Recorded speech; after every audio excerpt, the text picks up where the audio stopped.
আসসালামু আলাইকুম। Welcome back to my channel. ইলিশ লাভারদের জন্য আজ তৈরি করে দেখাবো হোল ইলিশ ফ্রাই রেসিপি। এই রকমভাবে ইলিশ ফ্রাই করলে খেতে দারুণ মজা হবে। আমার এই রেসিপিটি যদি আপনাদের কাছে ভালো লাগে তাহলে একটি লাইক দিবেন এবং এখনও যারা চ্যানেলটি সাবস্ক্রাইব করেননি তারা প্লিজ সাবস্ক্রাইব করে সাথে থাকবেন।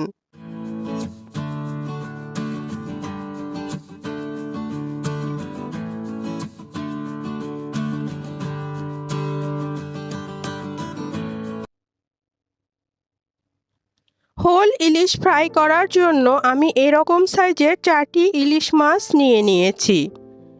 এখন মাছগুলোকে মাঝখান থেকে ছোট ছোট করে চিড়ে নেব, তাতে মাছের ভিতর মশলাগুলো খুব ভালোভাবে ঢুকবে। মাছের দুই পাশে এভাবে চিড়ে নিয়েছি। এভাবে আমি সবগুলো মাছকে মাঝখান থেকে চিড়ে নিয়েছি।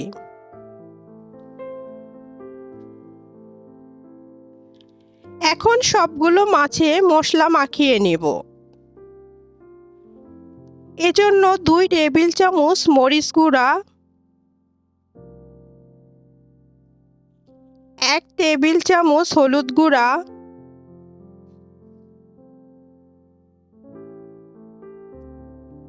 স্বাদ মতো লবণ এবং একটা লেবুর রস দিয়ে মাখিয়ে নেব।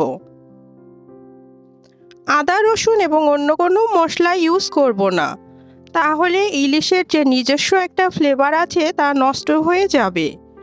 এভাবে হাত দিয়ে খুব ভালোভাবে মশলাগুলো ধীরে ধীরে মেখে নিতে হবে। এক পিঠ হয়ে গেলে একই প্রসেসে অন্য পিঠও মাখিয়ে নিতে হবে। আমার সমস্ত মশলা মাখানো হয়ে গিয়েছে। এখন আমি ম্যারিনেটের জন্য 20 মিনিট রেস্টে রেখে দেব।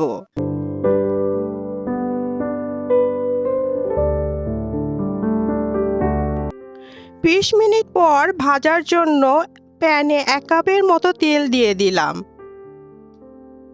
তেল গরম হবার পর মাছগুলো প্যানে দিয়ে দিলাম। আমার প্যানটা যেহেতু বড় তাই 4টা মাছই ধরে গিয়েছে। একসাথে 4টাই ফ্রাই করে নিব। আপনাদের প্যান যদি ছোট হয় সেক্ষেত্রে আপনারা একটা একটা করে দিতে পারেন। এবারে আমি মিডিয়াম ফ্লেমে মাছগুলো ভেজে নেব। এক পিঠ হয়ে গেলে অপর পিঠ উল্টে দিলাম। এবার কিছুক্ষণ পর পর মাছগুলো উল্টে পাল্টে ভেজে নিতে হবে। সময় এবং ধৈর্য নিয়ে কাজটা করতে হবে। এবারে একই প্রসেসে আমি মাছটা আবারও উল্টে দিলাম।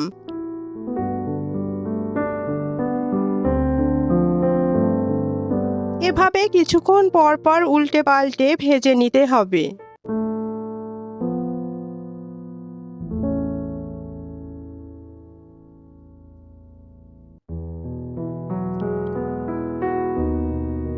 এভাবে উল্টে পাল্টে ভাজা হয়ে গেলে আমি সবগুলো মাছকে তুলে নিব।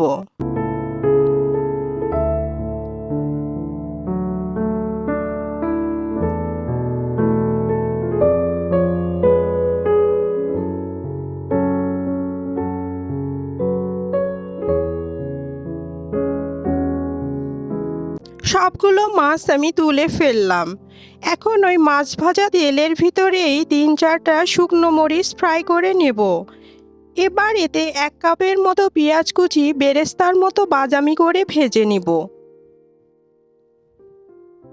বাদামি করে ভাজা হয়ে গেলে পেঁয়াজগুলো তুলে ফেলবো। এখন প্লেটে সার্ভ করে দেখাচ্ছি লুকটা কেমন হয়েছে।